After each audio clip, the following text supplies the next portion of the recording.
Well, Noah, we've watched 6 episodes so far of your first season of Fargo on FX, and I must say, you had to be a little bit crazy to even take this on because of the Coen Brothers movie.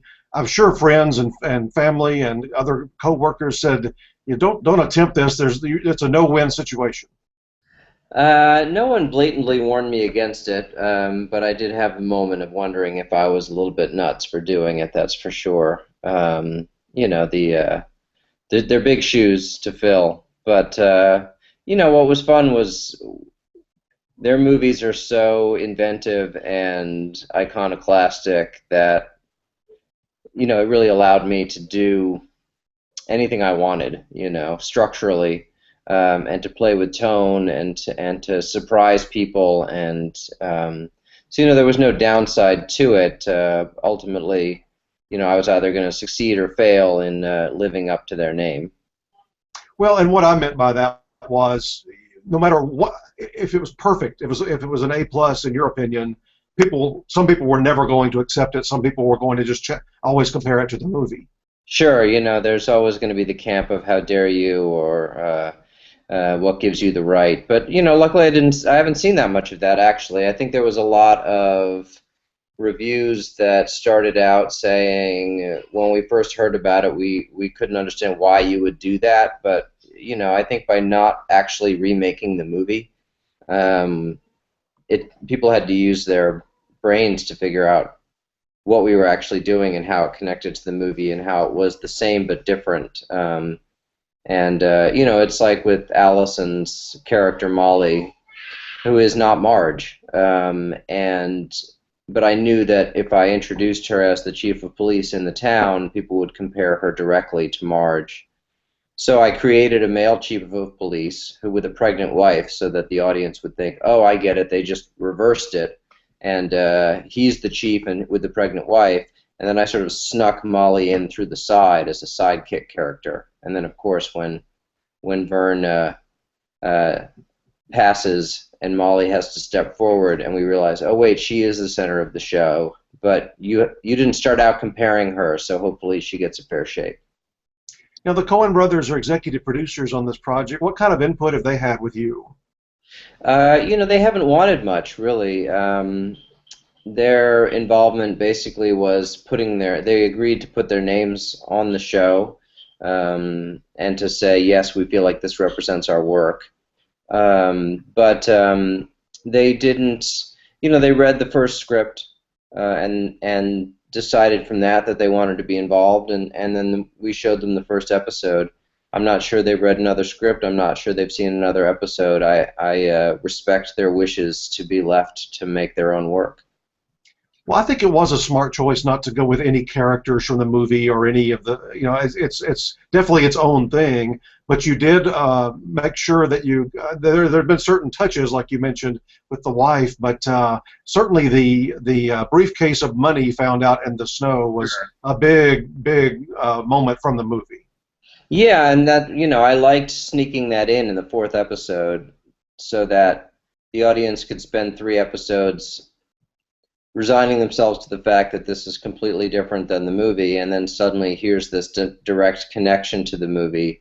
I think that that gave people the connection that they probably wanted instinctually, but the show stood on its own 2 feet before that happened.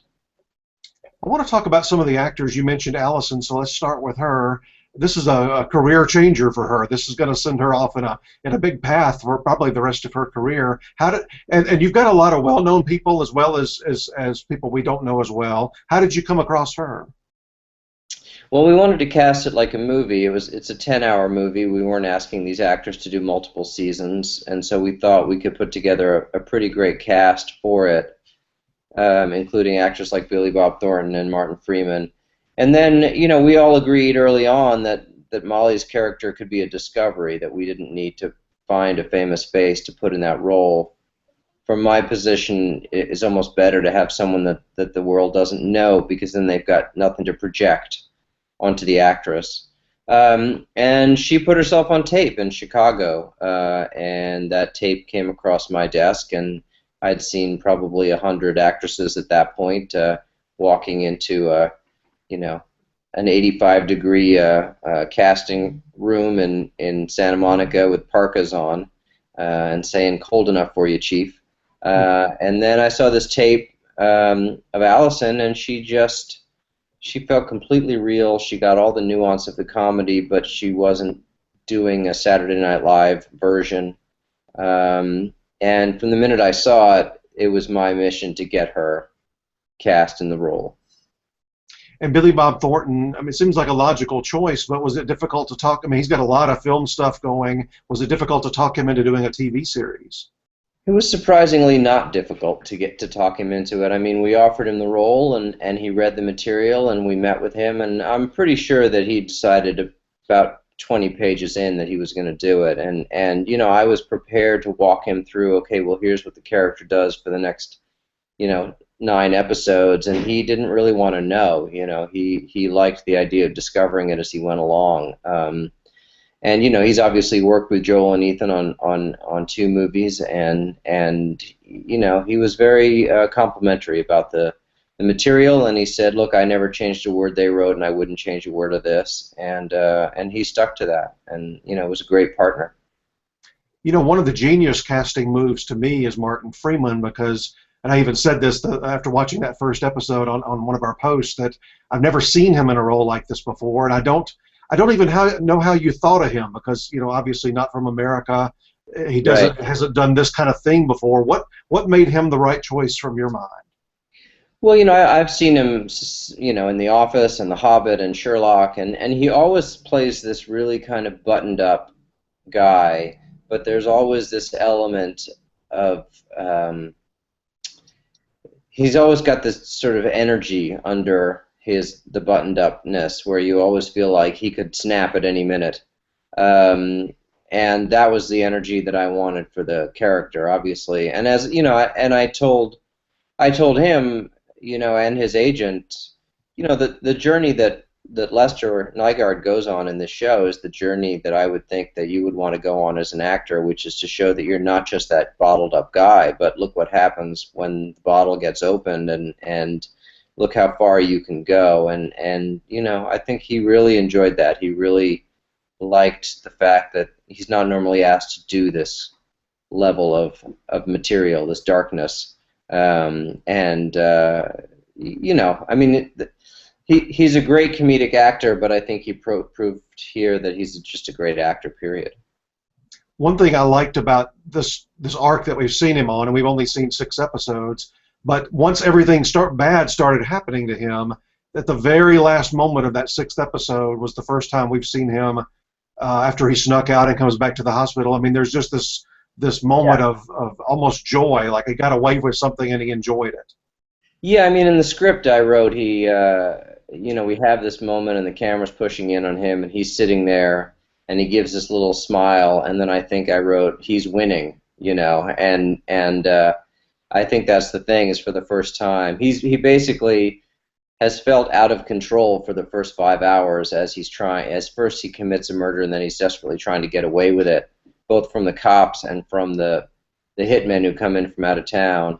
And now finally at the end of the 6th hour, he's taken things into his own hands, and he's turned the tables, and you know, he might actually be good at this. Being just a 10 episode, at least for this season, how freeing is that to you, that you don't have to carry over any character if you don't want to another year? Yeah, well, it's great to tell a story with an end, you know, because knowing where the end is, you write to it, and you start writing to the end in the very first page. You know, you start writing to the end, and every step along the way is a concrete step toward your end game. And that's great because it allows you to make really decisive moves every hour, and to say, this is the step that takes us from A to B and B to C, and you know, eventually we're going to end up at Z. And there's never a moment where you go, okay, we got to fill 2 episodes, you know, we got to vamp for a couple episodes before we get to our end game. You know, we kind of arbitrarily settled on 10 hours with the network early on, some way to distinguish it from their normal 12-episode season. But it ended up feeling like the perfect length because we were able to do some structural innovations, and really play with the form, but we didn't have to kill a couple of episodes just to get where we were going. And Really, you this don't want seems. to ask the audience to take too much in. You don't want a certain contained amount of story. You need a certain number of moving pieces, and if you get too many moving pieces, it's hard for the audience to keep them straight. Yeah, this seems to be somewhat of a trend now, especially I think American Horror Story really kicked this back off. This anthology that used to be, in the 50s, especially on TV, something real, and Yeah. now you can get big name people, True Detective, your show, Horror Story, to do say one season or 10 episodes or 12 or whatever that number is that you Yeah. might not could get to sign a 5-year contract. Yeah, I think that's it, but I think also from a writer's standpoint, it's I don't necessarily want to do the same thing for 10 years and tell the stories about the same characters. I mean, there's a place in the heart of Hollywood for shows like NCIS or CSI or those shows that the juggernaut 22 episode a year, 10, 12, 15-year runs. But I don't know. I mean, it's you end up repeating yourself. You have to, and that was never interesting to me. But when I started out and pitching this idea to them, I guess American Horror Story had just finished its first season, and but all the other ones, True Detective, and I don't think they'd even been reported yet. But yeah, I mean, I think Ryan Murphy and American Horror Story really opened a door to show that was possible. I think we'll see more of it. Now, will you be back for another Fargo cycle with different stories, different characters? Unclear at this point. I certainly feel like I have another 10-hour movie in me in this region. But it's a conversation that we have to have with the network, and these the shows now, the ratings. It's not as simple as How to Do Last Night. It's you break it out over 3 days or 7 days, or it even has a secondary shelf life, on demand, and so there's more of a long term see how the series does approach. But I think everyone is really enjoying the fact that we made a 10-hour movie and it's been so well received, and we just want to let it be what it is for right now. If you did work it out with them to come back and do a second cycle, do you feel like you would go with the Horror Story route, which is some of the same actors but a whole different scenario, or maybe what True Detective looks like they're going to do, which is all new cast, all new plot? Yeah, it seems like. I mean, I thought that was a brilliant move on Ryan's part to have a troupe of actors sort of tell the same different stories every year. But it's such an iconic way to do it that I don't really feel like I should copy that. And I feel like once the second season that would get broken and we'd figure out what the roles were, then we would decide, how to cast it. But I love the idea that we aren't requiring more than 10 hours from these actors, and who knows, the sky's the limit who we could get for the second season, is my hope. Well, let's talk about awards for a moment. That's what we do mainly on our website, and Yeah. you're entered in. I'm sorry? No, I said, okay, great. Okay, you're entered in the movie miniseries categories, and which is interesting to us this year, following everything, because that's where the Horror Story projects always go. But True Right. Detective decides to go into drama series. What's your feeling about these anthologies and how they should fall for Emmys? Well, it was very nice of True Detective to get out of my category. Very helpful, I think. Hard to stop the McConaughey juggernaut. And he did a great job, and Woody Harrelson did a great job, and I thought that was a beautiful film that they made. I think it's interesting how you define. It's like Shameless is suddenly a comedy, and there's a lot of jumping around into different categories based on trying to win the award or at least get nominated. I think we set out to make a miniseries that's what we did, and I couldn't be happier that that's my category. You know, I do end up competing with another show on the same network, and you know, I mean, I hope that that they get a lot of nominations as well. But you know, I like the idea that in this day and age, the length of the story dictates the length of the show, as opposed to the length of the show dictating the length of the story.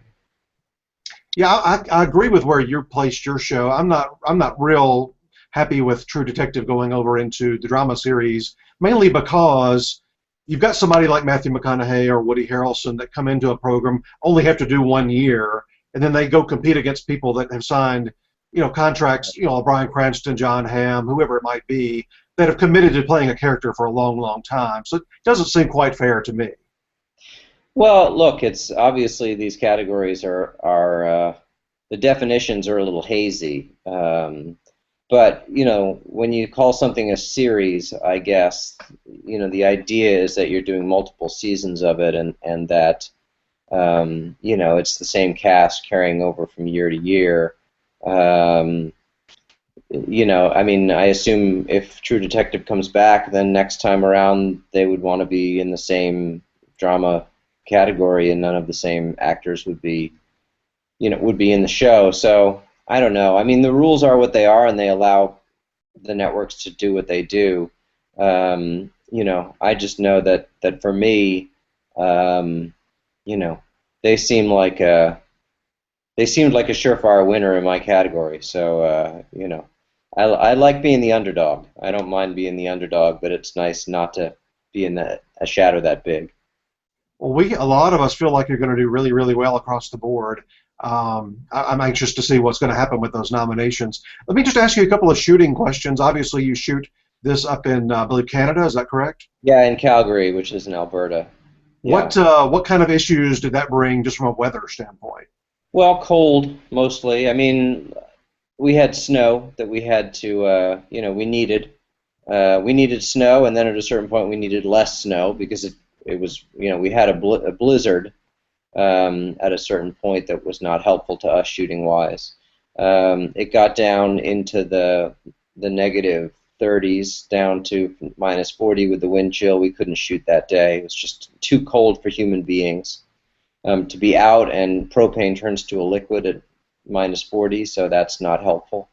So that was mostly it. Was weather related, but at the same time, in the original movie, it was the warmest winter in the region's history, and they literally had to keep moving north. That scene where Molly is investigating the overturned car, I think they shot that over the course of 3 days, and every day they had to pack the car up and move it to another field north. If you look back, you'll realize it's not the same. It's not the same field 2 days in a row. So okay. So they were chasing the snow, and that was always the roll of the dice. We had to start in early November, and we didn't know, was there going to be snow or no snow, and what would we do if there wasn't. But thankfully it snowed. And another question about, you write all the scripts, and I asked Colin Hanks this last week. I would love your take on it. One thing I like about the show so much is you're not afraid of silences between characters. You're not afraid to let a scene develop itself out without having to be action-packed or having to be tons of dialogue. What do you feel about silences being part of the dialogue?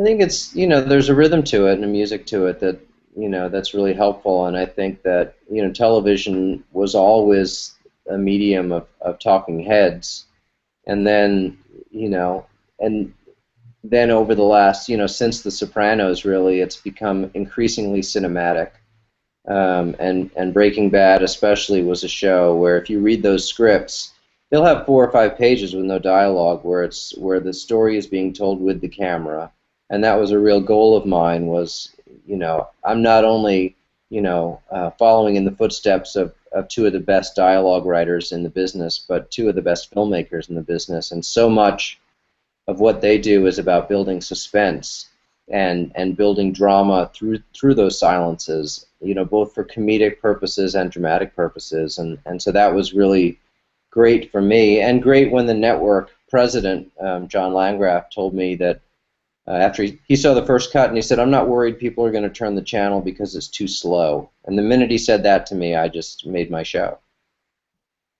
Well, we're enjoying it so much. I wish I had already seen the last 4. You know a lot more than we do right at this moment. So somebody watching this interview, over the middle of June, I'm sorry we couldn't talk about the end of the show. Oh, so good. But maybe we'll come back and we'll talk about it then. Yeah, that would be great. After nominations are out on July 10th, you got to come back. We'll talk about those. We'll talk about the last 4 episodes of the season, and hopefully you'll have some good news about a season 2 renewal at that point. I hope so. Thank you. Thank you very much. Have a great rest of the week. Thanks. Bye.